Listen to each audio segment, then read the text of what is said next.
Nah, ini kita kembali lagi ya, bahas tentang tadi jenis pupuk ya. Bentuknya juga berbagai macam ya. Bentuk pupuk itu ada yang berbentuk serbuk, ada yang berbentuk briket, ada yang berbentuk granul, ada yang bentuk pril ya. Pril itu kecil-kecil, kemudian ada yang berbentuk coating. Coating itu adalah ada selaputnya ya. Ada bentuknya tablet ya. Ada yang berbentuknya Everson ya. Everson itu tablet kalau kita seperti kalau kita minum vitamin C ya, kita kasih di air nanti kalau bersentuhan dengan air, tablet itu semakin lama semakin luruh ya, dan akhirnya larut dalam air. Itu yang tablet yang sifatnya Everson. Nah, kemudian ya, nah tadi sudah kita jelaskan ya dosis pemupukan. Nah, dasar dari dosis pemupukan adalah hasil analisa daun dan analisa produksi yang dibuat oleh Departemen Riset perusahaan. Ya. Jadi Bapak Ibu sekalian ya, bisa dasar untuk menentukan dosis sebuah pemupukan yaitu berdasarkan analisa daun dan analisa tanah ya. Ya, analisa daun dan analisa tanah. Ya. Misalkan kalau setelah kita analisa, caranya bagaimana analisa daun ya? Kita ambil daun ke-17. Bagaimana cara ngitungnya? Itu ada rumusnya. Itu jadi rumusnya satu itu adalah daun pertama. Kita ambil dari daun yang sudah membuka. Daun yang sudah membuka kurang lebih 50% ya. Tajuk yang daun permuda yang sudah membuka kurang lebih dari 50%, maka kita anggap adalah urutan daun pertama. Lalu ke bawahnya itu daun ke-9.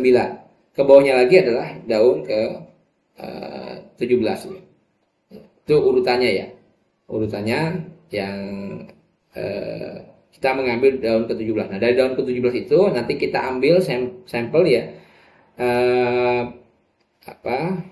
Pelepahnya, daunnya ya. Kita gunting, lalu kita gunting kecil-kecil, kita open ya. Kita open itu maksudnya dimasukkan ke pemanas sampai kadar airnya memang benar-benar sudah kita buat sedemikian rupa. Nah, tadi di samping ya, sebelumnya saya sampaikan tentang jenis pupuk dan sifat pupuk ya. Contoh ya, kandungan unsur N ya, nitrogen ya. Maka kalau kita memupuk pupuk makro, karena kandungan unsur N dalam urea itu kurang lebih 45 sampai 46%. Artinya dalam satu satuan ya, misalkan dalam 1 kilo, berarti kandungan unsur N dalam pupuk urea itu mengandung 46% N. Jadi yang mampu diserap oleh tanaman itu biasanya kurang dari 46% ya. Nah, unsur hara makro ini memiliki mobilitas yang tinggi, ya. Sehingga pergerakannya itu tinggi, baik pergerakan dia ke atas maupun ke bawah. Ya. Dia cepat mengalami pergerakan baik melalui pencucian dia ke bawah atau ke atas penguapan, maupun diserap oleh tanaman. Unsur N yang diserap oleh tanaman bentuknya ada dua ya, NO3- dan NH4+. Ini ya yang biasanya mampu diserap oleh tanaman. Nah, kemudian unsur P, fosfat ya. Nah, kandungan P dalam batuan fosfat sekitar 30% yang terdiri dari P2O5. Ya. Kandungan unsur hara makro yang memiliki mobilitas sedang. Ya. Jadi N itu mobilitasnya tinggi, jadi pergerakannya tinggi, sedangkan unsur hara makro P ini yaitu dia memiliki mobilitas sedang. Penambahan unsur P dalam tanah digunakan yaitu yang berupa batuan, maka kita menyebutnya rock fosfat RP. Jadi kalau di pasaran orang menyebutnya pupuk RP, pupuk rock fosfat. Ya. Sifat larutan dari batuan fosfat ini lebih ditentukan oleh jenisnya, akan tetapi secara umum batuan fosfat memiliki sifat kelarutan yang rendah. Artinya kalau kita pupuk P, kita tabur, nah, dia sangat lambat diserap oleh tanaman. Tapi kalau kemudian kita campur dengan air ya, itu dan kita tambahkan dengan pupuk NASA ya, yang punya kemampuan dalam melarutkan unsur P, maka penyerapan unsur P lebih baik ya. Jadi kehadiran pupuk organik NASA itu bisa mempercepat ya di kelarutan unsur P yang dibutuhkan oleh tanaman. Sedangkan unsur P yang diserap tanaman dalam bentuk ion yaitu H2PO4 dan HPO4.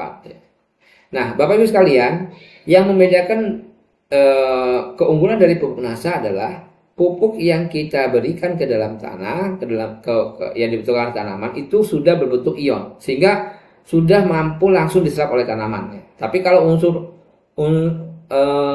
pupuk-pupuk yang lain, dia masih berbentuk berikatan, ya.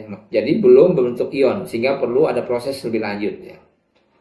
Nah, kemudian unsur K, kalium, jenis pupuk dan unsur kalium, orang atau menyebutnya potasium, yang diambil dalam unsur pupuk KCl atau MOP itu kandungan unsur K-nya. Ya, jadi kandungan unsur K-nya mengandung 60% K2O. Dan sama seperti pupuk fosfat ya, ini merupakan unsur hara makro yang memiliki mobilitas sedang. Ya, mobilitasnya sedang ya. Kemudian unsur K yang diserap oleh tanaman dalam bentuk ion yaitu K+. Ya. Nah, KCl yang ditambahkan dalam tanah dapat diaplikasikan ke areal piringan tanaman dengan cara ditabur merata di permukaan tanah setipis mungkin sesuai dengan dosis rekomendasi. Jadi yang berikutnya unsur Mg, magnesium ya. Biasanya yang kita sering dengar itu dolomit ya. Dolomit ya, ini adalah unsur hara magnesium. Kalau dia MgO ya, dia mengandung 27% MgO kalau di kisilit ya. Jadi memang kandungan unsur Mg di kisilit lebih tinggi dibandingkan unsur Mg di dolomit. Nah, kapan kita mengaplikasikan kisilit dan kapan kita mengaplikasikan dolomit? Nah, ini juga penting Bapak sekalian. Jadi kalau di lahan-lahan yang memiliki memiliki pH yang sangat rendah, contohnya di lahan gambut, lahan pasang surut, maka pupuk yang tepat untuk kita aplikasikan adalah dolomit, ya. Bukan kisilit ya. Karena apa? Kalau sama-sama mengandung unsur Mg, tapi senyawa pengikutnya yang berbeda. Kalau dolomit ya, dia kalau kadar pH-nya rendah, kehadiran dolomit bisa menstabilkan pH ya, dari yang misalkan 4 menjadi 5, 5 menjadi 6.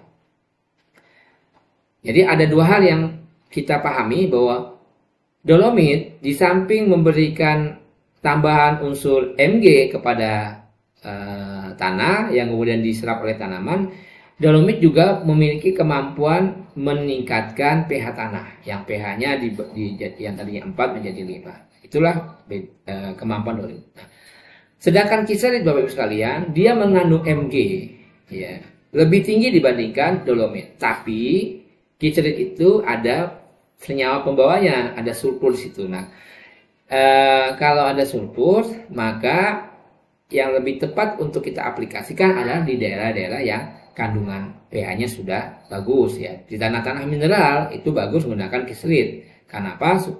Karena kandungan Mg-nya lebih tinggi. Ya.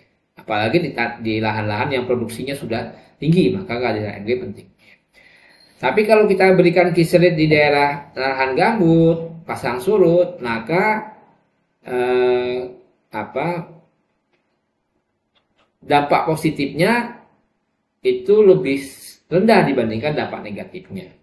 Ya, kenapa dampak negatifnya lebih tinggi? Karena dia ada senyawa pembawanya, ada sulfurnya. Sulfur itu di tanah-tanah lahan pasang surut itu akan bisa menurunkan pH. Yang tadinya pH-nya sudah 5, kehadiran kisilit bisa menyebabkan pH menjadi turun. Padahal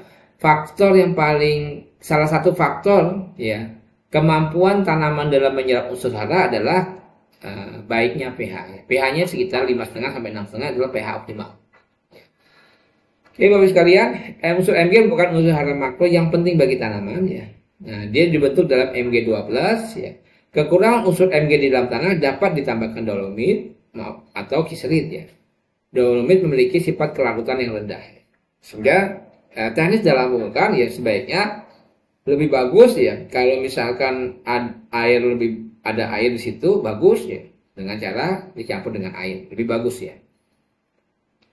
Nah, kemudian yang ini adalah unsur hara mikro, unsur hara boron ya. Bapak sekalian minta izin ya, saya sampaikan dulu hal-hal yang paling penting yang dibutuhkan oleh tanaman, unsur-unsur yang biasanya sering kita perlukan ketika kita ingin meningkatkan produksi ya. Unsur B, unsur boron adalah unsur hara mikro yang dibutuhkan dalam jumlah sedikit tapi penting ya. Artinya inilah yang kemudian kita mengenal teori minimum leakage ya. Artinya kehadiran unsur B adalah dia dibutuhkan tapi dalam jumlah yang sedikit, tapi harus ada ya. Kalau misalkan tanaman itu unsur hara mikro yang berupa boron tidak ada, maka akan menyebabkan dampak yang signifikan terhadap produksi ya. Kemudian penambahan unsur B ya bisa ditambahkan dengan pupuk HGFB ya, diaplikasikan ke piringan dengan cara disebar merata di permukaan tanah setipis mungkin. Nah, ini Bapak sekalian, ini ada slide ya tentang hara terangkut tanaman ya. Hara terangkut panen. Jadi Bapak sekalian, kalau kita bicara tentang produksi, maka kita harus punya pemikiran dan bahwa apa yang dimasukkan ke dalam tanah lalu kemudian diserap oleh tanaman dan menghasilkan output, dan kemudian outputnya itu hasilnya kita panen dan panen itu dibawa keluar lokasi, misalkan kita kirim ke pabrik, maka tentu saja kita perlu menyeimbangkan ya. Menyeimbangkan dalam artian seberapa banyak buah yang dihasilkan, maka kita perlu menyeimbangkan seberapa banyak pula pupuk yang harus kita berikan ke dalam tanah.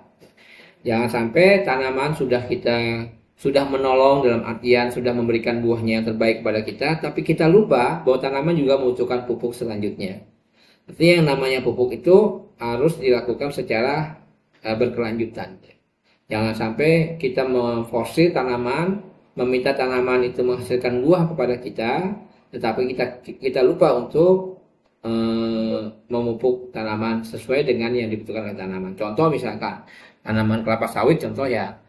Artinya kalau misalkan produksinya sudah di atas 2 ton per hektar per bulan atau 24 ton per hektar per tahun, maka jumlah pupuk yang kita berikan juga harus sesuai dengan hasil produksi yang sudah dihasilkan tahun sebelumnya.